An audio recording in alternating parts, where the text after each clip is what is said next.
l'enregistrement. C'est pareil, on fera deux morceaux pour être sûr que ça enregistre tout d'un coup. J'avais pour l'autre jour, j'ai toujours mis en ligne. Ouais. Ça fait reflux un peu? Alors, c'est pas des reflux, mais ça me gagne là, à ce niveau-là. Ouais. Comme si ouais, mais c'est un peu ça, souvent, c'est un peu reflux ou juste erreur d'estomac ou quoi. Ça, le bébé aussi, bah, il est fait pour être très haut encore. Et donc, il pousse sur l'estomac et tout. J'ai l'impression qu'on a tous les hormones. Donc, on va poser aujourd'hui aussi. Donc, c'est pas très agréable. À la fin de la grossesse, généralement, toutes celles qui sont gênées par les reflux, ah, mais ça va mieux depuis 2-3 jours. Et hop, je fais les accouches. Ça fait de la place. Le bébé est descendu dans l'étage. Alors, ouais, c'est un des petits signaux qui font que ça approche. Donc, c'est la fin. Je vous mets pas à l'affront de faire vous-même le dessin d'une maman sur le dedans. Il y en a qui sont des talents d'artistes. C'est bon. Alors, en plus c'est stylo. Alors, on va essayer de faire comme ça. Donc, ceci est une maman. On va mettre un petit nombril devant. Bien entendu, le cordon ombilical ne va pas d'un nombril à l'autre. Hein. Pas du nombril du bébé au placenta. On va dessiner en vert notre utérus. Que je fais sacrément malaise. Hein, mais bon. Je vais essayer de faire bien comme il faut du premier coup. Ça peut être pas mal. Je fais faire un petit vagin en rose. Très, très, très laid, hein. Très, très laid. Et on va aussi faire en rouge un formidable bébé. Hop. On va quand même mettre. Voilà. Là. Là, je le mets en bas quand même. Pour pas mal de choses, pour mon explication, ce sera mieux. Voilà. Il manque des trucs, hein, mais l'avant de la maman est par là. Ça va jusque-là? Bon, ça va encore. On va se rajouter un placenta quand même. Le placenta, c'est un foie de veau, hein, grosso modo. C'est proportionnel à la taille du bébé, donc ça fait à peu près 15-20 cm de diamètre, ouais, plutôt une quinzaine.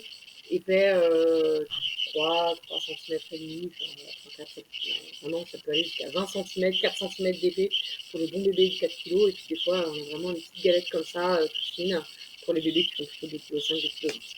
Donc très variable. On va se mettre un petit cordon qui va c'est beaucoup plus long que ça normalement. Hein. Le cordon, il fait entre 50 et. Enfin non, entre 30 et 80 cm de long, voire même 1 mètre. Forcément, plus il est long, plus il a des chances d'aller faire le tour du bébé 5 fois. Ne paniquez pas avec ces histoires de bébé, de cordon autour du cou, c'est un tiers des enfants. On s'en fout. Bah, donc ça veut dire que c'est pas exceptionnel et que c'est pas grave. Enfin, je le dis en tout cas. Oui, mais il y a peu de bébés qui vont si mal que ça à la naissance. Non, on sent quand même les cordons autour du cou, on sent quand même. Ouais, c'est hyper fréquent. Exactement, mais c'est ça. Les bien moins, le chiffre, c'est les problèmes. Et c'est pas fréquent. La plupart des bébés, bien sûr, qui démarrent très bien. Ils sont faits quand même pour ça. Donc, et encore moins quand moins les perturbe, mieux ça se passe. Donc, faut pas trop se prendre la tête. Les cordons, c'est hyper fréquent, nous on a complètement l'habitude. Et c'est pas du tout la panique à bord, donc ça doit pas être pour vous non plus. Ouais. Si un cordon va s'avérer gênant, ce qui quand même arrive de temps en temps, c'est fait. Le plus gênant, finalement, c'est pas tant que ça autour du cou, parce qu'il va y avoir de la place quand même ici pour pas être comprimé. Et ça va être finalement, si le cordon il passe un peu sur le côté du visage, qu'à un moment donné, avec l'effet des contractions, il va se trouver un peu plus compacté près de la tête. Et là, du coup, on va avoir un peu des anomalies du rythme cardiaque du bébé. C'est notre seul moyen de voir si le bébé il va bien. À peu près, sinon on est beaucoup plus invasif que ça.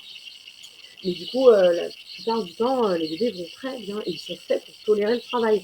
2,5 kg, 32, 33, 84 semaines, c'est plus chaud. C'est pour ça qu'on est dans des termes où il y a souvent des césariennes. Après, à partir de 34, 35 semaines, c'est des voix basses, quoi. C'est des voix basses, on les espère, et puis ils ont souvent les tests de 2,5 kg, ils ont des réserves suffisantes pour encaisser une minute qu'on leur coupe leur oxygène, en fait. Parce que donc dans le cordon, donc vous avez les vaisseaux sanguins qui deviennent très très nombreux en avant, enfin en regard du placenta dès le début de grossesse. Là. Au départ, c'est tout l'utérus, hein, ce qu'on appelle le trophoblaste, avant que ça devienne un placenta. C'est tout autour du bébé, enfin, petit embryon. Et après, il va y avoir un endroit où ça va se renforcer, devenir plus épais, ça deviendra placenta. Et le reste où ça va se désagréger, ça deviendra juste les membranes très fines, quoi. Et faut bien connecter Internet. Et ici, au niveau du cordon, vous avez les vaisseaux sanguins du bébé. En fait, on a chacun notre circulation sanguine. Hein, ça reste indépendant. On a, en fait, c'est comme les racines. Je sais pas, par exemple, je sais pas si vous avez déjà fait pousser de la menthe dans de l'eau au départ avant de la replanter. On prend juste une tige de menthe, on appelle ça au supermarché. On la met dans un verre d'eau et au bout d'une semaine, ça commence déjà à faire des racines.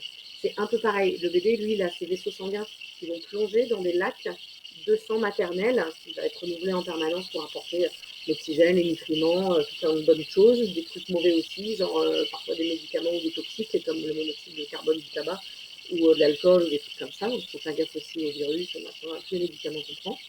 Mais ça, vous êtes au courant, hein, globalement. Vous avez une veine, la veine ombilicale qui amène tout au bébé, qui est un vaisseau sanguin qui est gros mais qui est mou, qui est souple, déformable. Et après, deux artères qui repartent vers le placenta pour éliminer et rendre tous les trucs, l'urée, tous les déchets du bébé, le gaz carbonique, tout ça, tout ça. Et donc, du coup, ça fait des racines qui plongent dans un tas de petits lacs maternels et qui va par capillarité, en fait, à travers les membranes des vaisseaux sanguins et ça va apporter tout ce qu'il faut au bébé. Donc, que les toutes petites molécules, les acides aminés, tout ça, tout est prédigéré pour lui. Donc, voilà comment ça fonctionne. Franchement, c'était pas inutile ce petit cours, hein, vu les yeux. Voilà, donc notre cordon, donc on a nos vaisseaux sanguins. Autour des vaisseaux sanguins, on a une espèce de gelée qui est hyper épaisse, qui protège les vaisseaux sanguins de la compression, justement. Donc c'est pour ça qu'ils ont une tolérance qui est assez importante. Et autour, à nouveau, de cette gelée, vous avez une des membranes amniotiques, qui s'appelle l'amnios, celle qui est lisse et étirable, là. Celle qui va nous tapisser tout l'intérieur aussi du bébé. On en parle vraiment là, je vais en travers après. Et donc, du coup, ces vaisseaux sanguins, là, ceux qui amènent le sang au placenta, le sang maternel, euh, pendant la contraction utérine, en fait, ils vont se retrouver clampés parce qu'en fait, l'utérus, enfin, le muscle se contracte et écrabouille les vaisseaux sanguins sur le sommet de la contraction. Hein. La contraction, vous n'avez pas croisé une malorix ici pendant lequel vous faisiez le monito. Je me dis, c'est juste un simple capteur de pression. Ça dessine du coup des vagues et comme ça, quand il y a des contractions, bien lisses, bien jolies, en fait, ça contracte, et il faut une certaine valeur, une certaine intensité pour que ça interrompe la circulation sanguine. Et donc, en fait, la partie, le temps où c'est interrompu, elle est courte, en fait, même en fin de travail. Donc, ne vous inquiétez pas, votre bébé, il a tout ce qu'il faut pour naître en bonne santé, sans aucune anomalie notamment. Des fois, quand il est dans le bassin aussi, c'est un peu plus étroit, ça comprime un peu la tête, on sait qu'il y a des réflexes un peu vagos, enfin, voilà, la compression de la tête ou des yeux. Hein, je sais pas si vous savez, si on se frotte les yeux le soir parce qu'on est fatigué, en fait, ça nous aide à nous endormir. C'est un réflexe, mais je vais attendre un peu plus et du coup, voilà, il y a cette espèce de réflexe vagal qui fait qu'effectivement, ça fait baisser notre rythme cardiaque, mais pareil pour le bébé du coup. Mais c'est fait baisser peu. C'est pas inquiétant non plus, c'est pas grave. Donc voilà un peu à quoi sert notre placenta, notre cordon. Qu'est-ce qu'il y a d'autre? Ça, c'était un peu pour planter le décor. Notre col. Alors ouais, donc votre utérus, du coup, ça ressemble à un ballon de baudruche. Hein. Voilà. Et le col, il ressemble vraiment à ça. On dit qu'il est long, à peu près 3-4 cm, voire 5, voire 6, j'ai déjà vu sur des échographies. Et autour de 4 hein, pendant la grossesse. Il est long, il est postérieur. Quand on vous examine ici, ben, on le cherche très très loin, surtout quand on est en fin de grossesse, la tête elle est encore plus basse. On a tendance à bomber ici, du coup ça repousse encore plus le col en arrière. Il est ferme au toucher, vraiment c'est rigide quoi. Et il est fermé. Ça, pendant la grossesse, vous voyez, je l'ai dessiné fermé.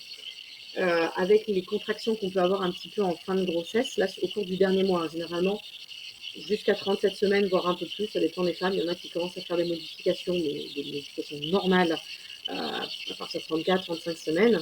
Et il y en a et vraiment à 41 semaines, on est encore comme ça. Hein. Vous dites bien que le pré-travail, il va être peut-être un petit peu long. Donc tout ce dernier mois, il sert déjà à faire maturer un petit peu le col. Vous allez être défini comme en travail actif d'accouchement quand votre col il est centré, donc il est revenu un petit peu dans l'axe, il est effacé, c'est-à-dire fin comme du papier à cigarette. Il est mou, donc il s'est complètement ramolli, il est devenu vraiment plus que du chewing-gum, et il est dilaté à 5 cm, 5 voire 6 cm. Donc ça en fait des modifications entre les deux, qui se font forcément tous les faits des contractions et en quelques heures, hein, quand même. Donc, tant que vous n'êtes pas avec un col qui est comme ça, centré, effacé, tout mou et 5 cm, vous n'êtes pas en travail actif, on dit que vous êtes en phase de latence. On va pas mal en parler aujourd'hui de la latence pour bien faire la différence avec le travail actif, et y compris notre prochain cours, qui doit être probablement la semaine prochaine. Parce que du coup, c'est vraiment quelque chose, voilà, quand on est en phase de latence, quand on est en démarrage, c'est bien de rester chez soi, parce que vous êtes pas au travail officiellement, ça veut dire que n'importe quoi qui pourrait arriver, ça peut repartir en arrière et s'arrêter. Donc, on essaye vraiment de se pointer la matière quand c'est bon. Donc, on dirait un peu plus la prochaine fois. Mais du coup, c'est-à-dire que quand vous n'êtes pas sûr qu'il faut y aller, c'est rester chez vous, quoi. Quand vous avez le temps devant vous, et quand vous pensez ces moments, vous avez encore du temps. Généralement. Donc, tranquille, hein. On est tranquille, on attend d'aller prendre sa douche, promener le chien, finir la valise. Au pire, ça nous occupe, ça fait passer le temps. La phase de latence, elle peut durer vraiment pas mal de temps quand c'est le premier bébé. En vrai, ça peut être tout le dernier mois, parce que vous pouvez avoir des épisodes contractifs comme ça tous les soirs, pendant 2-3 heures tous les soirs, ou tous les 3 soirs, jusqu'à ce qu'un jour, ça s'arrête pas. Ah ouais, même plus, hein. Ça fait 4-5 heures, puis il se passe rien. Madame, elle se dit, oh, bah attends, je commence à fatiguer, si c'est pour cette nuit, je vais aller me coucher. Puis, ah bah écoute, il est 8 heures du matin.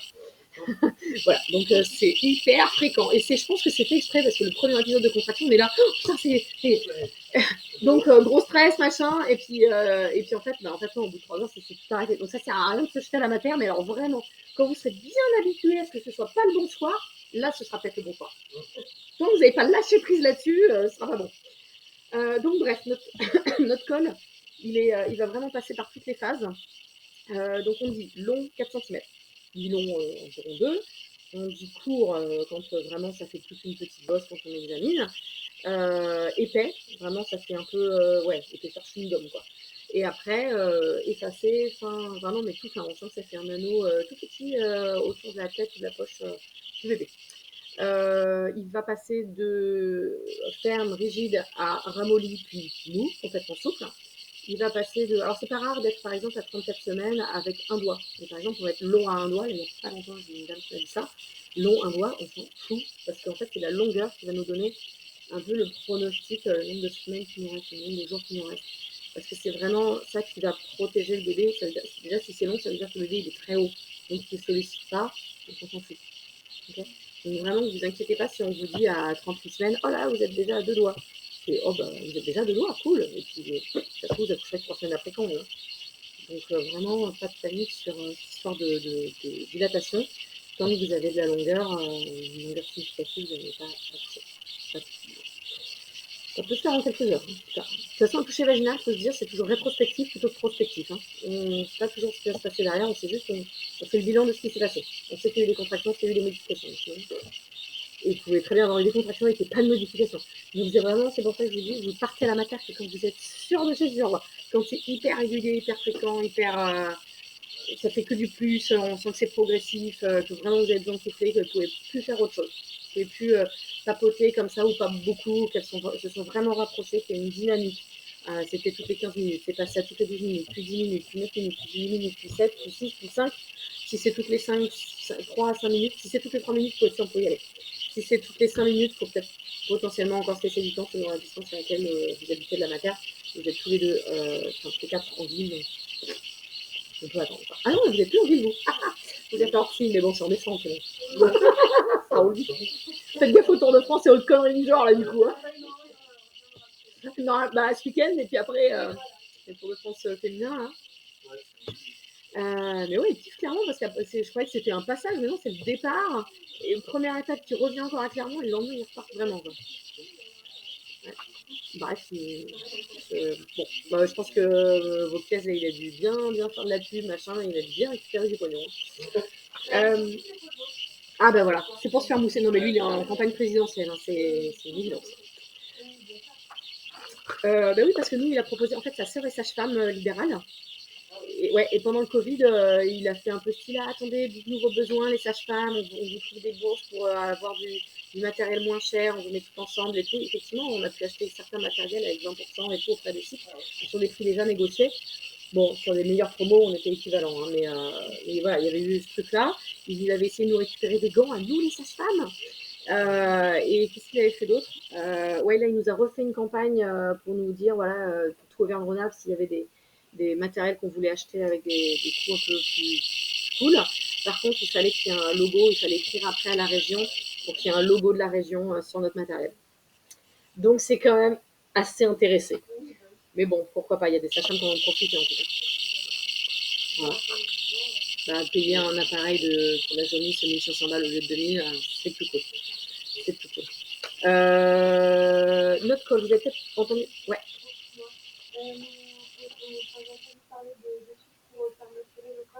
Ah, il n'y en a pas encore, ouais. Ça fait partie du cours aussi aujourd'hui. Alors, tout ce qui va optimiser un peu, ouais, c'était le cours optimisation du dernier mois. Voilà. Alors, tous les trucs qui peuvent vous aider à faire maturer un petit peu le col, on ne commence rien avant 37 semaines, bien évidemment, parce qu'on ne va pas non plus chercher la prématurité au cas où ce serait méga efficace. On est sur des petites choses, plus ou moins prouvées par la science. Tant que c'est inoffensif, pourquoi pas? Vous faites ce que vous voulez. Allez pas faire des cocktails auriciens ou je sais pas quoi trouver sur Internet. Ça, c'est non. Ça, c'est pas de la maturation. C'est du déclenchement non officiel. Voilà, donc allez pas faire ce genre de truc. Par contre, on dit 2 ou 3 dates par jour, les dates fruits, là, les fruits secs. Hein. On dit l'homéopathie, ça aussi, si ça vous intéresse, sceptico-homéopathe ou au contraire pro-homéopathie, je peux vous prescrire des trucs. L'acupuncture, ma collègue fait de l'acu et ça, c'est rudement efficace. Mais souvent, quand j'ai besoin de déclencher des patients, parce que soit j'en ai marre, on approche du terme, ça commence à faire flipper. En tout cas, voilà, dans la 40e semaine, où que le col est déjà bien modifié, ça peut bien faire basculer mon travail. Mais franchement, je ne compte pas le nombre que Caroline en a vraiment déclenché. Elle pique, le soir elle perdait les os, ou le lendemain, mais vraiment. Genre l'hôpital menace de déclencher, sinon elle n'accouche pas à la maison. Ah putain, vas-y, grouille-toi. Et elle m'en a déclenché au moins une dizaine, hein. Une bonne dizaine. Donc voilà, à partir de 39-40 semaines, je trouve que c'est pas mal, parce que c'est quand même 60 € la séance, ou un truc comme ça, donc n'en faites pas non plus 40, 4, toutes les semaines à partir de 37, ça vaut pas le coup. Ostéopathe, vous pouvez faire un peu souvent au début du dernier mois, ils remettent un peu en place le bassin comme il faut, ils alignent tout, l'utérus avec le col, le machin, ils font un peu de place au bébé, des fois ils libèrent aussi les côtes, si déjà c'est très gênant, des fois dans les côtes, on a des bébés qui gênent. Notre ostéopathe ici, elle est spécialiste femme, mère, femme enceinte et bébé. Elle s'occupe vraiment beaucoup de gynécologie, d'obstétrique, donc n'hésitez pas à aller la consulter. Coralie Poudin et petit papier, elle fait de l'ostéo-aquatique aussi. Voilà, donc elle est vraiment très spécialiste et pourquoi pas en fin de grossesse aller la voir. Vous avez aussi certaines tisanes qui sont, elles, inoffensives, qui peuvent être un petit peu tonifiantes. Je ne crois pas trop, lui. Ouais, il y a des trucs, mais je vous dis, c'est des petites choses, c'est peu prouvé, mais c'est un peu hétérotonique. Mais c'est connu depuis des siècles, hein, mais vraiment. Hein. Oui, alors, tisane de feuilles de framboisier, c'est connu, c'est un peu un tonifiant utérin, tout ça. C'est pas ouf, c'est pas ça qui déclenchera, mais ça peut un peu modifier le col. En fait, l'intérêt, c'est surtout que ce que vous avez déjà fait n'est plus à faire le jour J. Ça veut dire que le jour J, ça vous diminue la durée du travail actif. Enfin, donc plutôt la durée pour basculer dans le travail actif. Vous n'avez plus beaucoup de modifications du col à faire. Il est déjà tout mou, très réceptif hormonalement, donc ça peut se faire. Si elle me fait des framboisiers, oui. À la toute fin, là, quand on commence à approcher les 41 semaines, c'est peut-être bien de changer de tisane et de passer dans un litre d'eau, vous mettez 20 clous de girofle, 2-3 rondelles de gingembre frais et un bâton de cannelle. Ça fait un peu tisane de Noël, là. Mais ça, c'est encore un peu plus tonifiant les terrains, donc ça peut vraiment déclencher. Ah bah, il faut boire au moins 1 litre par jour, mais ouais, ça peut le faire. Donc ça vous fera pisser, au moins, c'est déjà ça. Il y a aussi, on parle de la sauge, hein, que ce soit en tisane ou en huile essentielle. Ah oui, on peut faire aussi un petit massage de huile essentielle. Moi ici, là, quand on fait le cours de prépa sur les postures, il y a un petit flacon là, sur les étagères, hein. Il y a un petit flacon où j'ai mis une base d'huile de sésame parce qu'elle n'est pas trop grasse et pas trop collante, elle pénètre bien. Et dedans, j'ai mis une vingtaine de gouttes de clou de girofle, de palmarosa et de sauge sclarée. Pas la sauge officinale, la sauge sclarée. Ça, on peut s'en faire effectivement des petits massages sur le bidon tous les soirs le dernier mois et sur le sacrum. Ça, je vous montrerai comment les massages sur le dernier cours. Et ça, c'est assez efficace. Oui, mais parce que c'est ça, parce qu'elles peuvent être hétérotoniques ou abortives. On n'en s'en sert pas pendant toute la grossesse, mais par contre, le dernier mois, en mode un peu activation, on peut. Voilà. Pas toutes les huiles, mais en tout cas, celle-là, oui. Et effectivement. Alors, la cannelle, on peut aussi en mettre, c'est aussi tonique, hein, du coup, mais des fois sur la peau, si on a la peau un peu sensible, ça peut faire rougir. Voilà, vous voyez. L'essentiel, ça coûte un peu cher si ça vous intéresse de faire un peu des petits mélanges comme ça. Vous me dites que vous apportez un flacon avec la base d'huile et je rajouterai les huiles essentielles dedans. Pour venir avec. Donc. Voilà. Qu'est-ce qu'il y a d'autre comme petits moyens? Il y en a sans doute encore d'autres. Dans les moyens un petit peu plus efficaces encore. On a souvent entendu parler du déclenchement à l'italienne. Ouais, les rapports. C'est clair. En fait, quand on a besoin de vous déclencher pour motif médical en fin de grossesse, parce que par exemple vous avez dépassé le terme, ou que vous avez perdu les os, mais vous n'êtes pas mis en travail pendant 24 heures ou plus, évidemment, il faut que le bébé sorte, il y a plus d'intérêt à le faire sortir que de le garder dedans. Ou pour tout autre motif, genre vous avez de la tension en fin de grossesse et que vous êtes à terme, on ne va pas aller faire une césarienne, mais on va vous laisser l'occasion de l'accoucher par voie basse. Bref, tous ces trucs-là où on commence vraiment à vous parler de déclenchement, avoir plein de rapports. Alors, plein de rapports pendant la grossesse, en fait, c'est pas bien. Donc, en tout cas, 37 semaines, il n'y a plus de restrictions, à part votre vidéo. En tout cas, l'intérêt d'avoir des rapports, c'est que du coup, les prostaglandines au contact du col sont un moyen officiel de déclenchement, puisque le déclenchement médical, c'est des prostaglandines soit par voie orale en comprimé, soit par voie locale, soit un gel, soit une espèce de petite languette comme un tampon qui va se fluidifier avec vos sécrétions vaginales, qui va du coup diffuser après les prostaglandines sur 24 heures. Donc ça, c'est les moyens classiques de déclenchement quand le col il est encore pas très modifié, genre il est mi-long un doigt. Ça serait pas très modifié pour nous, ça. On fera ce genre de phase d'abord initiale de maturation par prostaglandine. Au bout de 24 heures, s'il n'y a pas eu de mise en travail, ce qui est fréquent, mais pas la voie générale. Après, on passe directement avec de l'ocytocine, qui est par contre en perfusion. Et quand c'est prostaglandine, il faut être dans votre centre tranquille, quand vous êtes à la matière. Quand c'est ocytocine, vous devez être en salle de naissance, monitoring continu, et là, on n'arrête pas quand vous n'avez pas le bébé dans les bras. Donc on peut baisser un peu le débit quand c'est bien lancé et que ça repart après en arrière. Mais au départ, pour initier, on ne fait que monter les dos. Ce que vous trouvez avec les rapports, c'est que effectivement dans ce terme, vous avez des prostaglandines, mais il y a à peu près un rapport de 40 entre une éjaculation et le petit tampon officiel de Propès. Donc il faut quand même bien y aller s'il faut pour déclencher. Et en plus, messieurs, vous avez intérêt à être efficace, si vous voulez que ça soit bien utile, et ben, il faut en plus qu'il y ait un orgasme pour avoir plein d'ocytocine. Si, mesdames, vos partenaires ne veulent pas participer, vous pouvez toujours vous débrouiller toute seule. Vous n'aurez pas la prostaglandine, mais vous aurez l'ocytocine. Voilà. Voilà un petit peu. Voilà un peu sur toutes les méthodes. 10 fois par jour. Ce que ta libido permet. Ce que tu fais te permet tout. Non, après, il y en a qui auront plein de rapports, qui iront faire le puits de dôme, qui iront bouger, elles accoucheront à 41 plus 4 déclenchés, ou même plus 6. Alors, on va jusqu'à plus 6 dans le puits de dôme. Si tout va bien, en fait, on voit qu'on va tous les 2 jours, vérifier la quantité de liquide amniotique, ça va, donc une échographie, vérifier le rythme cardiaque, ça va. On fait pouls, tension, température, machin, la totale, un monitoring d'une demi-heure. Et si tout va bien, au revoir madame, rentrez chez vous et on vous revoit dans 2 jours. Et tout ça tous les 2 jours. Le 6e jour, si tout va toujours bien, on vous dit, venez avec vos valises, parce que cette fois-ci, vous ne repartez pas sans votre bébé. Voilà, grand max. Cette ignorée, donc des fois tendance à déclencher un petit peu plus vite si vous êtes motivé, en tout cas. Ce qu'on peut aussi proposer, c'est un décollement des membranes. Est-ce que ça vous avez entendu parler de ce que c'est? Ouais, c'est pas très agréable. Si on veut être efficace, généralement, il faut être un peu actif. Alors moi, j'ai des toutes petites mains, je fais pas mal. C'est pas très efficace du coup, mais je fais pas mal. Au moins, si vous voulez tenter, mais vous n'êtes pas sûr, vous pouvez me demander, vous dites ah ok, pas de problème, je vais en parler à la sage-femme. Vous me mettez un petit SMS, on se voit entre 2 ou à midi et on fait ça ensemble. Ça marche, j'ai eu quelques bons résultats, mais je le fais très peu parce que j'aime pas non plus trop le faire. Voilà, c'est pas quelque chose de très confortable. Ça peut augmenter un petit peu les saignements vaginaux, ce qui est toujours inquiétant pour vous, vous n'allez pas trop saigner en général. D'ailleurs, c'est un motif de consultation en urgence. Ça peut augmenter la rupture des membranes sans mise en travail derrière. C'est pareil, c'est pas très cool. Parce qu'en fait, ça va augmenter le taux de prostaglandine locale, ce qui va fragiliser les membranes et déjà commencer un peu à dilater, enfin à faire des contractions actives au niveau du col, mais du coup, ça peut fragiliser les membranes, ça va fissurer, mais sans rompre trop franchement. Et du coup, vous allez vous retrouver dans une situation de vrai déclenchement. Des fois, pour ça, je vous dis toujours, ça peut, mais attention. Donc, c'est les patients vraiment motivés. Quoi. De toute façon, si vous savez que le lendemain, vous êtes déclenché, tant qu'à faire, autant le faire. Quoi. Vous voyez, on risque plus grand-chose à essayer ça plutôt que d'être déclenché avec des vrais médicaments, des pertes et compagnie. on reste toujours un peu plus naturel. Donc,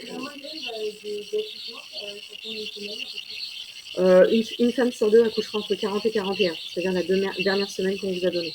Au-delà de 41, on a une femme sur 5. Une femme, les déclenchements, on va dire, ça va être une femme sur 5, et les césariennes, à peu près une femme sur 5 aussi. Intersection non vide entre les déclenchements et les césariennes. Mais il y a quand même plein de déclenchements qui finissent par rebasse sans problème. Sans certainement qui finissent en césarienne, et qui, je pense, n'auraient pas fini par césarienne s'ils n'avaient pas été déclenchés. Donc c'est pour ça que des fois, là j'ai une patiente qui a accouché avec moi début juin. Et longtemps, le bébé est resté tête en haut, donc on a fait un petit peu une croix sur le projet d'accouchement à la maison. Et puis finalement, au contrôle, il s'était retourné, mais il était estimé méga gros. On s'est dit, ok, bon, écoute, on avait plus ou moins enterré le projet. Je crois qu'on va pas le redéterrer, parce que de toute façon, ils vont vouloir se déclencher à 39, et le contrôle, il n'était pas très mature là, à 37.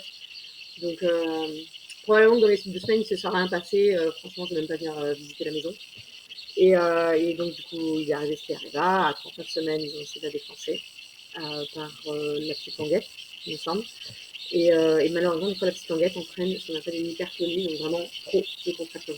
Il y avait plus que 5 par 10 minutes, c'était vraiment très très fréquent. Et le bébé, il avait du mal à récupérer entre deux. Et franchement, c'était un beau pépère de effectivement plus de 4 kilos à 39 semaines. Mais bon, enfin, non, ou 4 kilos et 10 grammes. Enfin, non plus. Mais j'étais 4 kilos à 3 semaines d'avance, hein, donc encore plus tôt qu'elle. Hein, c'est plus petite. Hein. Et donc, il a mal toléré, et c'est rien. Et donc, pour moi, c'était vraiment à cause du déclenchement. On aurait fait un décollement des membranes. Non, elle avait déjà fait ça. Une fait là-dessus aussi. Ouais.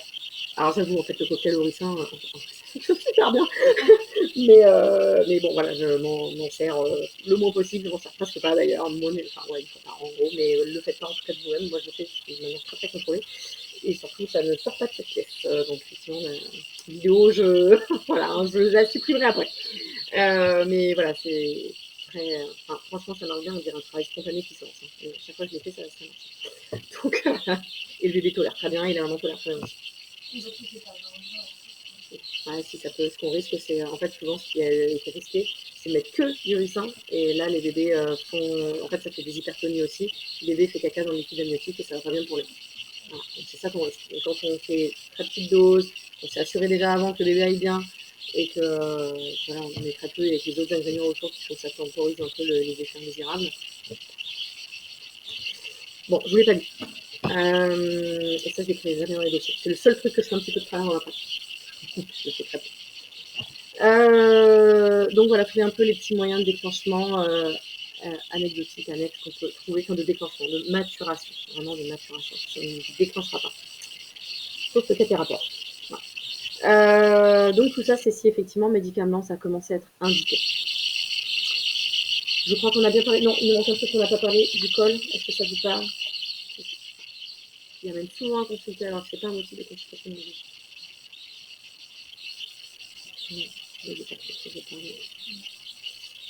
Hop, je rajoute un petit truc sur mon dessin. Le bouchon muqueux. En fait, il y a 2 orifices au col. L'orifice interne près du bébé et l'orifice externe près de la sortie, normal. Entre les deux, ça fait une petite place un peu plus accueillante. Et les cellules du col, vous avez bien vu, ça sécrétait plus pendant la manifestation. Il y a quand même pas mal de pertes vaginales.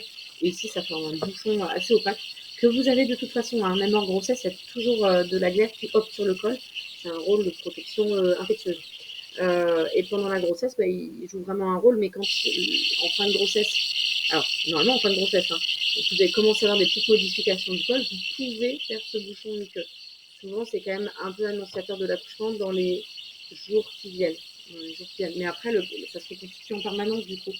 Donc, vous pouvez le perdre 1 fois, 2 fois, 3 fois, et puis en plus en avoir plein pendant l'accouchement, ou alors le perdre jamais du tout. Ouais, voilà.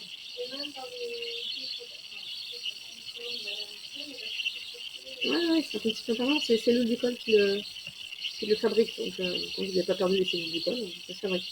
C'est sûr que par contre, si vous perdez le bouchon muqueux à 30 semaines d'aménorrhée, ça crée un peu plus. Donc, ouf, tiens, pourquoi est-ce que l'orifice externe s'est déjà ouvert?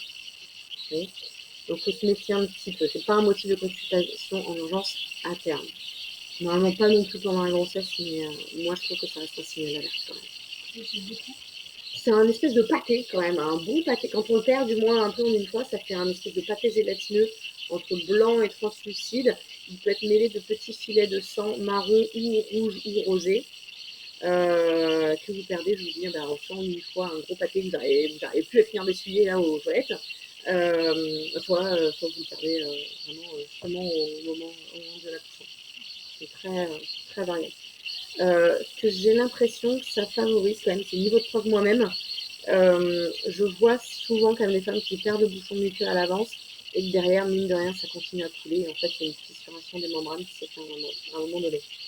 Parlons de membranes, c'est un gros chapitre de secours. Je vais parler quand même déjà pas mal du col. Les membranes, là, j'en ai même pas dessiné une. Je vous en ai parlé d'une. En fait, il y en a deux.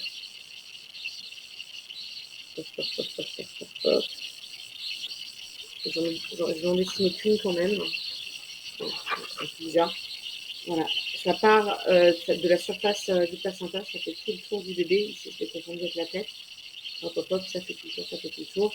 Et il y a deux membranes, l'une contre l'autre. Il y en a une qui va s'arrêter du coup, qui va éviter le placenta, et l'autre qui va vraiment tout tapisser l'intérieur, tout ce qui va être en contact avec le liquide amniotique, l'amnios, comme j'ai utilisé le nom tout à l'heure, et tout qui va tapisser le cordon. Ce qui est un peu couillonnou, c'est qu'effectivement, ces deux membranes là qui glissent l'une contre l'autre, et ben, un truc qui n'a pas été bien conçu, ou alors j'ai pas encore compris pourquoi, il y en a une qui est plus fragile que l'autre. La membrane externe est un peu plus fragile, elle est un peu plus, elle est moins étirable en fait, et donc du coup elle va plus vite se rompre en cas d'étirement, donc genre une grosse contraction, parce que ça peut arriver qu'à terme vous ayez une méga contraction qui vous sèche bien sur place et qu'il n'y a pas du tout suivi de contraction. Mais il suffit voilà, que des fois ça appuie très fort la tête du bébé. Devant la tête du bébé, du coup, il y a plein de liquide amniotique qui va se trouver coincé entre la tête et le bassin. Ça va faire pression dessus et paf. Alors, soit paf, et effectivement, il y a un gros écoulement, genre l'équivalent d'un bon verre d'eau, voire plus. Vous en avez juste sur les genoux, il faut tout changer. Soit effectivement, ça commence à couler, mais c'est pas très franc. Et dans ce cas-là, ça veut dire que c'est plutôt fissuré. Soit il y en a une, soit il y en a deux, en gros, qui sont rompues. Quand c'est rompu, franchement, vous avez beaucoup plus de chances que ça se mette en travail tout seul dans les 24 heures. 80% de chances que ça se mette en route, donc c'est pour ça qu'on vous déclenche pas non plus instantanément. Quand c'est juste fissuré, généralement, ça passe pas grand-chose. En plus, vous êtes à la matière. Dès que vous sentez du liquide qui coule, vous allez consulter. Vous avez éventuellement 1 heure ou 2 heures devant vous. Si le liquide il est bien clair, comme de la flotte, il est transparent, translucide, éventuellement il est très légèrement rosé, une odeur un peu fade. S'il est jaune, s'il est marron, s'il est vert, matière directe sans attendre. Voire même pompier, ça pourrait être pompier si vous, les conjoints, vous n'êtes pas dispo dans la meilleure fois. Il faut y aller sans trop attendre. Ça peut être que le bébé va très bien, il y a juste eu un moment donné où il y a un truc qui lui a pas plu, comme ça peut ne pas aller bien là tout de suite. Si c'est liquide tout clair et tout, vous pouvez effectivement vous donner 2 heures pour finir votre nuit, votre douche et y aller. Il y a quelqu'un de toute façon de jour comme de nuit dans les matières, que ce soit chaque numéro ou S1, il y a toujours une sage-femme, au moins une, en tout cas. Et un gynéco aussi. Est-ce que vous avez tous et toutes repéré où étaient les accueils urgences obstétriques? Deuxième étage ici, la nuit c'est que ici, et la journée c'est des deux côtés, ici et sont là-bas. Châtaigneraie, il faut suivre le fléchage rose, et tout se passe au même endroit, il me semble. Que ce soit toutes les consultations non programmées, elles sont aux urgences en fait, que ce soit les consultations de terme, la terme plus 1, plus 2, plus 4, elles sont aussi à cet endroit-là, elles sont en salle de naissance généralement. Donc voilà, en fait, le moindre doute, vous allez là, et après on voit, souvent, généralement, on fait tout en son température, un petit échantillon d'urine, et après on voit ce qui ne va pas. Si c'est parce que le bébé ne bouge pas beaucoup, ou ça a franchement réduit ces derniers jours, donc on fait une échographie, très peu, pour au moins vous rassurer, vérifier que le petit cœur il est bien là. Une petite faible proportion, il y a plus de cœur, malheureusement, mais la plupart du temps tout va bien, il a juste soit changé de position, et du coup, s'il s'interpose, voilà, si on est dans cette configuration-là, et vous avez le placenta entre vous et le bébé, là, il faut voir que les intestins et compagnie. Du coup, vous sentez moins les coups, alors que papa, lui, s'il met la main dessus, peut-être qu'il les sentira plus. Une fois que le bébé il va changer de position ou quoi, peut-être que le papa sentira moins, mais vous allez sentir plus. Et ça dépend aussi un peu des phases, les mouvements. Mais normalement, si effectivement il bouge beaucoup, et d'un coup vous bougez moins, il ne faut pas hésiter à consulter dans 12 à 24 heures, quand vous vous laissez un petit peu de temps. vous mangez un truc sucré, vous buvez un jus d'orange et vous tournez sur le côté gauche après le repas, normalement ça doit zigoter dans l'heure. Si ça zigote pas follement, pas franchement, faut aller consulter. C'est rassurant pour tout le monde. Je crois que la châtaigneraie, ils aiment bien le petit coup de téléphone avant que vous arriviez. Pour restant aussi, hein, cela dit, comme ça on sort votre dossier à l'avance, on vérifie tout, on vérifie ce qui manque éventuellement. Et comme ça on est plus efficace non jamais. Voilà. Et sur cette histoire de liquide amniotique, alors, donc du coup, tous les cas d'urgence, vous y allez rapidement. Et si c'est 5 heures du matin, c'est rapidement de dormir, vous mettez une serviette éponge, des protections périodiques, et il ne faut pas s'étonner, ça va couler jusqu'à ce que vous ayez votre bébé dans les bras à nouveau. Voilà, ça se renouvelle en permanence aussi. Première source de production de liquide amniotique, c'est ça. C'est pas la première, mais oui, indirectement, forcément, si vous ne buvez rien, il n'y aura pas trop de liquide amniotique. Il y en aura moins, mais il y en aura. Parce que les produits comment. Ah, si je vous dis par les reins du bébé. Le liquide amniotique, c'est de l'urine. C'est de l'urine fétale. Grande majorité. Il n'y a pas que ça. C'est un joli bouillon de culture. Parce que déjà, il y aura des cheveux, des particules des cellules de la peau, des petits. Il y a le vernix aussi. Je vais vous dire, ça sur l'aspect du bébé à la naissance. Il est couvert, alors selon sa date d'accouchement aussi, hein, s'il est plus ou moins à terme, d'une espèce de crème blanche, en particulier là sur le bas des fesses, dans les petits plis, là, sous les aisselles, tout ça, qui est une crème qui est protectrice. Votre bébé, il passe 8 mois et demi, 9 mois dans de la flotte. Nous, qu'est-ce qui se passe au bout de quelques minutes dans la baignoire? On est tout frité. Et eux, ils sont pas du tout frités. En fait, ils sont protégés hein, quand même par ces substances-là et par les vernix. C'est thermorégulateur aussi, hein, c'est pour ça qu'il ne faut pas trop le frotter, ce vernix. Ça protège le bébé au niveau température et au niveau infectieux aussi. C'est pas complètement inerte. Le liquide amniotique n'est pas stérile complètement. Il y a des petites choses qui régulent au niveau du système immunitaire. C'est bien de le laisser en place. Et c'est très vite absorbé par la peau du bébé quand on le frotter. Mais c'est pas rare que le lendemain ou le surlendemain de la naissance, on est encore un petit peu dans les plis, sous les petits bras, dans le petit laine, et puis on le laisse tranquillement en place, il n'y a pas besoin d'aller décaper dans le bain non plus. Hein. Comme c'est étanche, hein, ça reste gras. Sinon, on reste après le premier bain, on s'en fout. On reste faire. Voilà un peu. Alors, ce liquide amniotique, du coup, je l'ai un petit peu dit tout à l'heure, si jamais vous perdez les os fissurés ou rompus franchement, ben en fait, l'œuf, on considère qu'il est ouvert de la même manière vers le bébé, il pourrait y avoir une remontée de germes qui irait infecter le bébé. Ou alors, peut-être qu'il y avait déjà une infection en cours, et c'est pour ça que ça a fragilisé les membranes, et que du coup, on est attentif à ce genre de situation. Donc généralement, on fait un monito pour vérifier s'il y a des contractions ou pas et comment le bébé est tolère. Température, c'est important, savoir si c'est une infection ou pas. Tous les petits signaux, si vous sentez fébrile, même sans fièvre, hein, je veux dire, si vous sentez que vous avez des frissons, des tremblements, des machins, faut aller consulter aussi. Souvent, on fait des prises de sang, on les a du tout.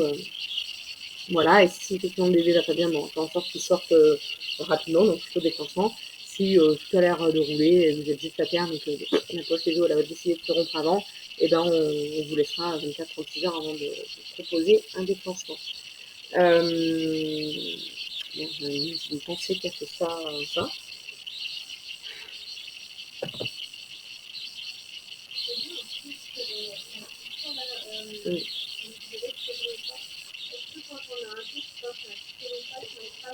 Ouais, ça fait partie des choses, en fait, on peut confondre avec plein de situations, la rupture des membranes. Ça peut être juste une fuite urinaire. Donc on n'hésite pas, si c'est que à la toux à l'éternuement, probablement que c'est une fuite urinaire. Souvent, au niveau urinaire, on arrive à retenir. Alors que le liquide amniotique, vous pouvez serrer les cuisses et faites ce que vous voulez, ça continuera à couler. On peut faire une petite gym, effectivement, un pied sur une chaise, on repose, l'autre pied sur une chaise et on repose. On peut faire des flexions, on peut soulever son bébé et le reposer. Si effectivement ça a l'air de vouloir couler assez fréquemment, bah oui, c'est probablement rompu. Effectivement, ça fait partie des choses qu'il fallait que je vous dise. Il y a un autre truc aussi qui se passe, hein, c'est qu'il y a à peu près 30% des femmes qui sont porteuses au niveau du vagin d'une bactérie qui s'appelle le streptocoque B, que vous avez peut-être entendu parler en dehors de la grossesse, parce que souvent, dès qu'on a un prélèvement vaginal à faire, qui cause, au niveau bactérieux, genre une mycose et tout, et qu'on fait un prélèvement, et bien, on retrouve dessus absence de strepto B, c'est très souvent. beaucoup de femmes, ou quasiment toutes, seront porteuses un jour de leur vie du streptocoque B. C'est une bactérie qui va et qui vient, on n'a aucune action dessus, ou presque. Et c'est juste, nous, on s'en fout. Si on est porteuse, on s'en fout, on ne traitera pas, sauf pour l'accouchement, en fait. Il ne faut pas être porteuse au moment de l'accouchement parce que c'est une bactérie qui peut être assez méchante pour le bébé s'il l'attrape au vol. Ça peut donner des méningites et ça peut aller jusqu'au décès. Donc, c'est quand même pas très cool. C'est pour ça que si vous savez que vous êtes dans cette situation-là, c'est sur laquelle vous concernez vous. Lavement vaginal qui sera fait en fin de grossesse, entre 35 et 38 semaines d'aménorrhée. Je fais juste un coton-tige dans le vagin pour dépister cette bactérie. Moi, je peux le faire si vous voulez. Sinon, c'est le labo. Sinon, c'est le gynéco pendant la consulte. Je ne sais pas trop comment ils font, mais en tout cas, il n'y a pas besoin de le faire. Parce que le jour où vous arrivez avec le travail actif, ah bah tiens, c'est bon, vous avez dilaté, allez machin, allez hop, coton-tige dans le vagin, on sort ce truc et en 20 minutes, ils ont le résultat par PCR. Si c'est positif, ça implique effectivement d'avoir des antibiotiques, enfin avoir un intraveineuse toutes les 4 heures pendant le travail, jusqu'à ce que le bébé soit né. Et il faut au moins 2 doses. Donc, moi, je vous dis bien que c'est une situation que je veux absolument éviter à la maison, parce que mes patients ne perfusent pas, parce qu'il y a un risque de choc anaphylactique avec les antibiotiques par voie intraveineuse, encore plus que par voie orale. Les allergies, c'est des choses qui évoluent au fil de la vie. Hein. Ah non, je ne suis pas allergique. Tiens, un choc anaphylactique, et ça, à en gérer un en urgence extrême, du coup, en urgence vitale, peut-être tous les 2-3 ans. Il y a des patients qui ne se savaient pas allergiques et ça a évolué. Et moi, je suis devenue allergique et je pense que c'est suite à mon accouchement numéro 2. J'avais perdu des os pendant 24 heures, il ne s'est rien passé. Dans mon hôpital, c'était pas de l'amoxicilline, c'était de la pénicilline G, c'était la même famille. J'en avais déjà eu plein dans mon. Enfin, voilà, les amoxicillines, c'est super banal, dès qu'on a une angine ou quoi, c'est ce qu'on a.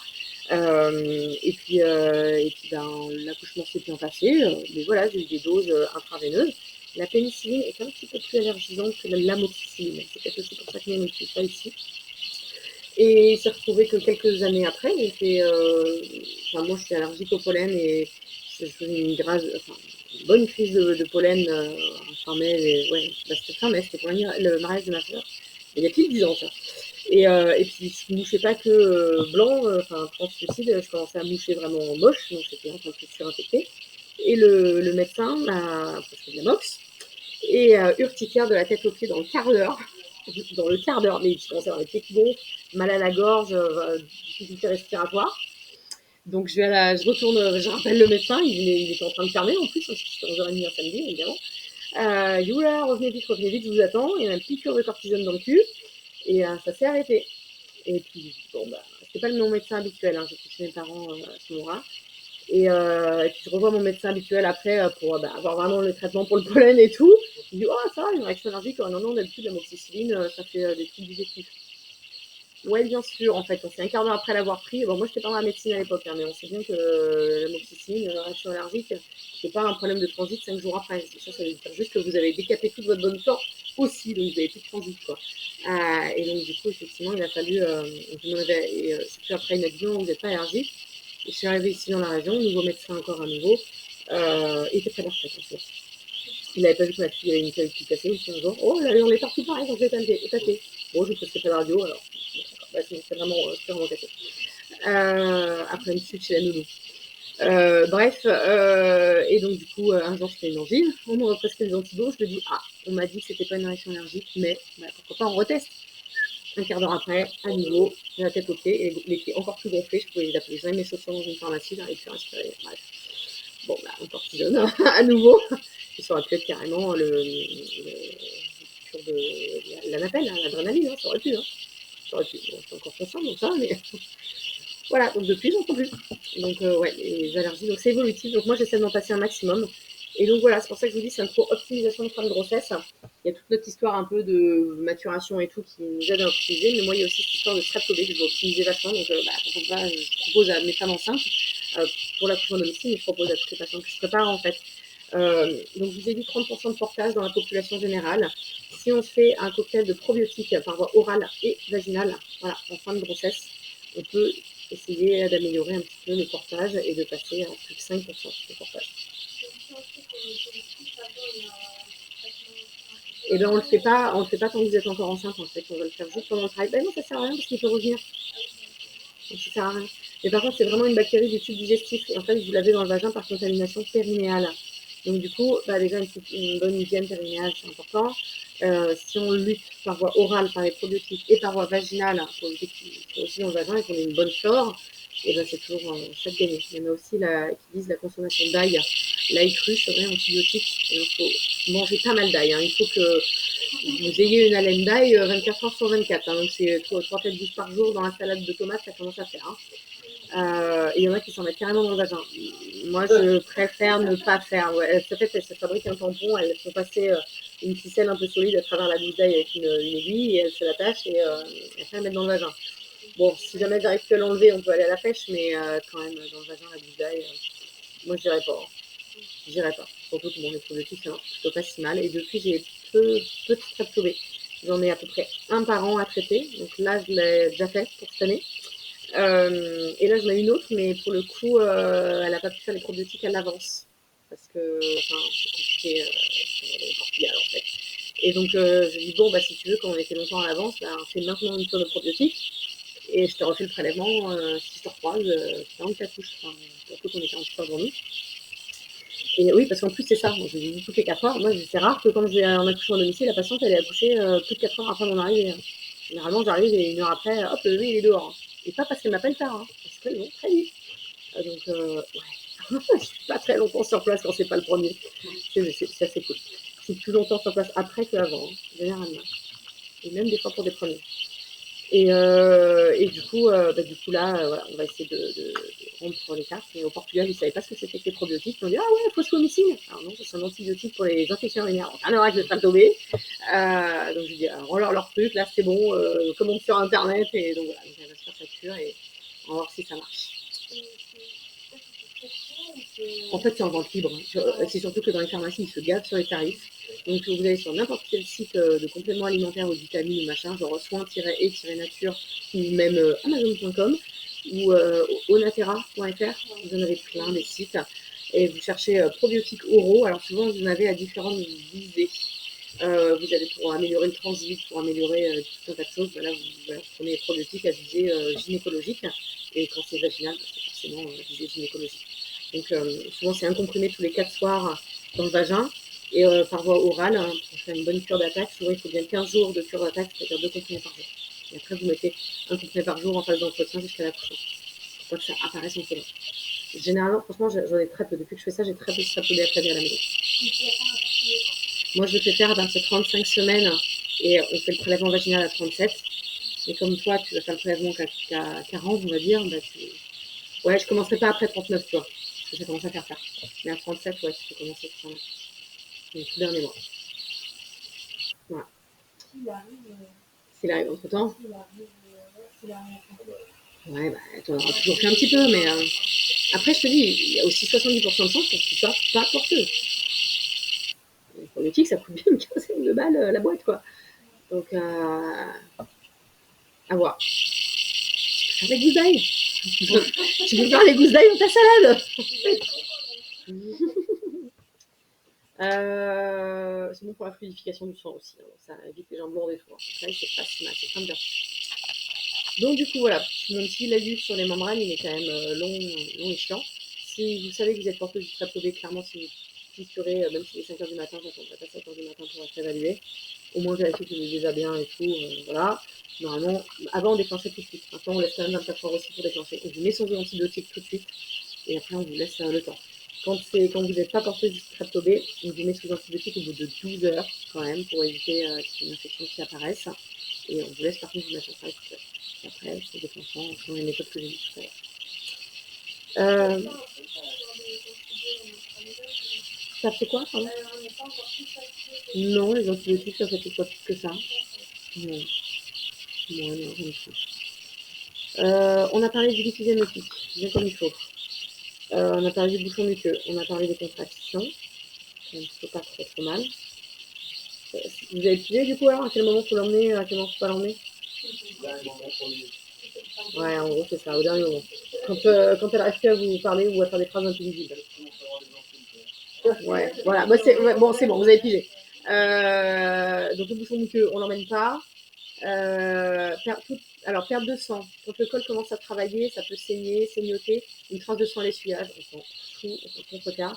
surtout s'il y a eu une échographie endovaginale, enfin, quoi que ce soit qu'il y a eu dans le vagin dans les 2-3 jours qui précèdent, que ce soit une sonde d'écho, un toucher vaginal ou un pénis, de préférence le vôtre, effectivement, il peut y avoir des petits saignements à la suite ou dans les jours qui suivent. Souvent, c'est peu abondant et c'est pas grave. Oui, si vous participez pas, ça peut être le voisin aussi, on s'en fout, hein, cela dit. On lui dira pas, hein, bon, s'il ressemble au facteur, bon, s'il est black, faut voir chez les antécédents, mais dans la famille, mais bon. Ouais, bah, quand même.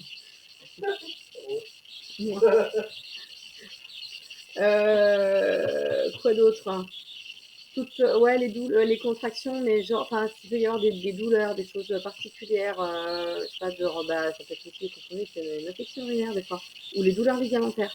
Bah, la douleur ligamentaire, ça va être plus sur les côtés, donc ça c'est plus magnésium par exemple, limitation de produits laitiers, qui peut un peu limiter les douleurs ligamentaires.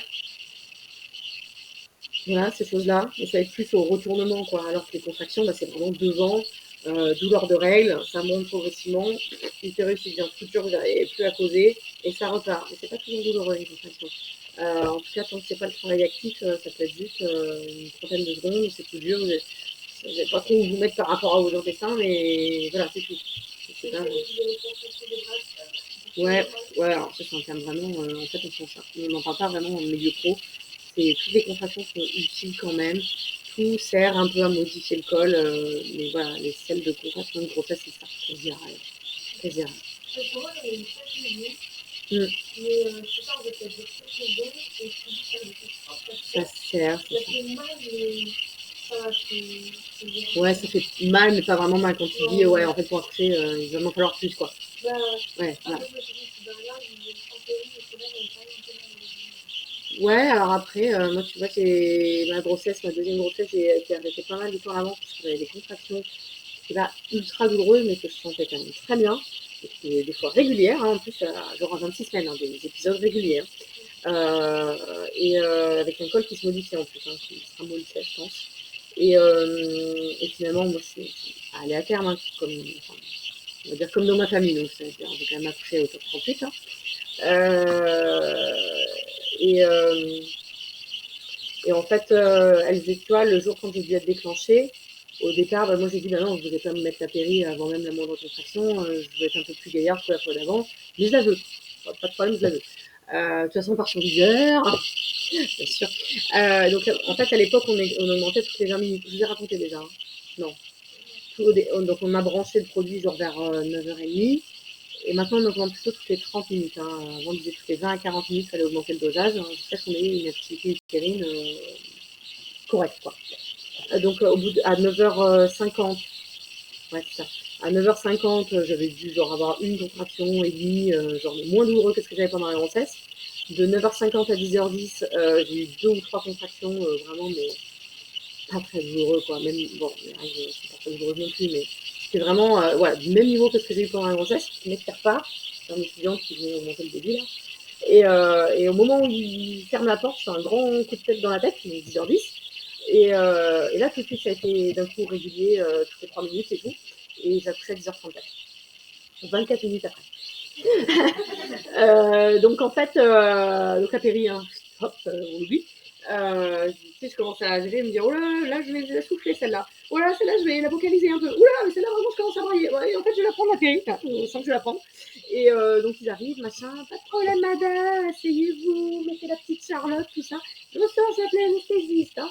Et puis, je sais plus, ils reviennent, machin. Mais du coup, il arrive ou ça prend bien 5 minutes, tu vois. Et elle dit, ah non, je vais prévenir. Oh, mais il n'est pas prévenu, bah, j'ai pas réussi à la voir. Ah, d'accord. Et bon, ben, asseyez-vous, on se met en position, comme ça, il n'aura plus qu'à piquer. Et là, je finis de passer la deuxième jambe, parce qu'en fait, on est assis en travers du lit, en fait, hein, comme si vous levez du lit, par exemple. On est en tailleur, et là, je finis de passer la deuxième jambe pour m'asseoir. Je crois que c'est un truc rond en bas. Rallongez-vous, madame. Enlevez votre culotte. Bah, je l'avais encore, on partait sur des heures. Et bah, vous pouvez pousser. Ah, et puis j'ai pas eu le temps de me dire que la contraction d'après était là, et puis j'ai braillé un grand coup et la tête entière est sortie. Et j'ai rigolé un grand coup, l'épaule était dehors. Voilà donc mon accouchement. J'ai accouché 5 contractions. Ben, ouais, oui, mais du coup, c'était choquant, quoi. Mais oui, je me suis pas posé de questions. J'ai un peu mal au cucu. Mais je suis retournée dans ma chambre sur mes 2 pattes avec mon bébé dans les bras. Et j'ai pissé toute seule surtout. Parce que quand vous avez la péridurale, vous n'avez pas la sensation de vessie pleine et vous ne pouvez pas agir sur votre sphincter pour pisser.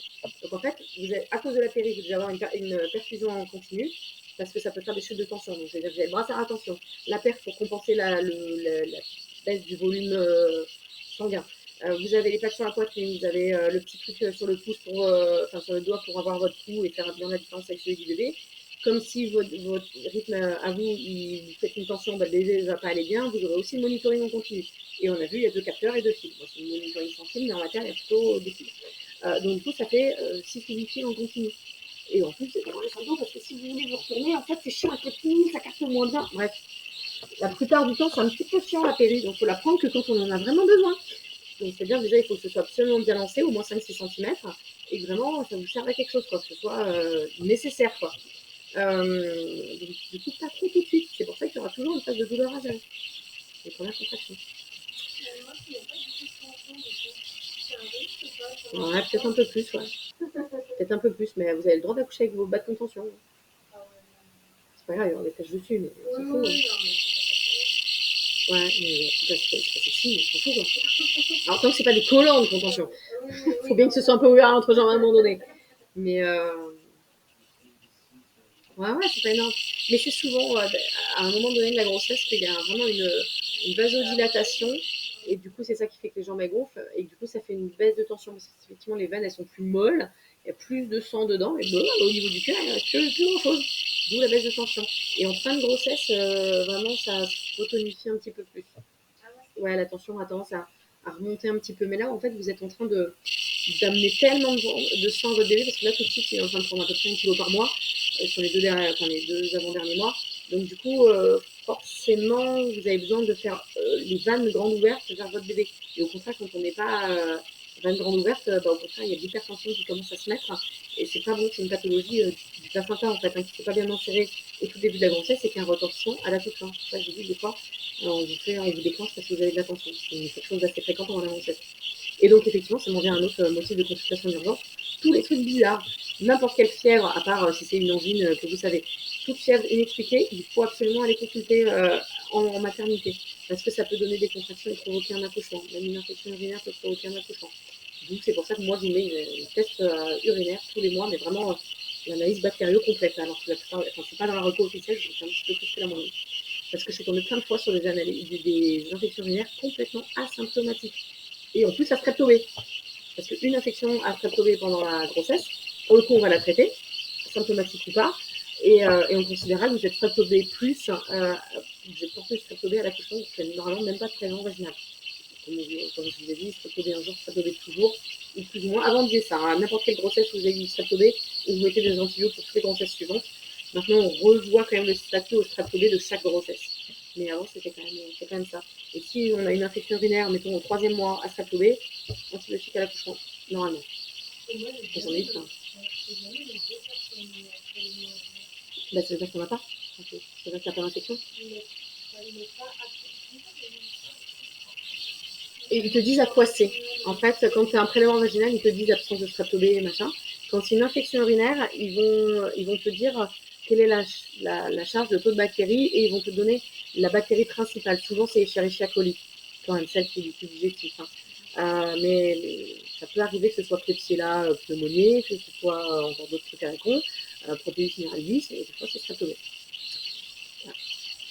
Ça fait 1 heure que je vais faire un arrêt sur la vidéo et relancer après. Parce qu'il y a des pauses pipi à faire.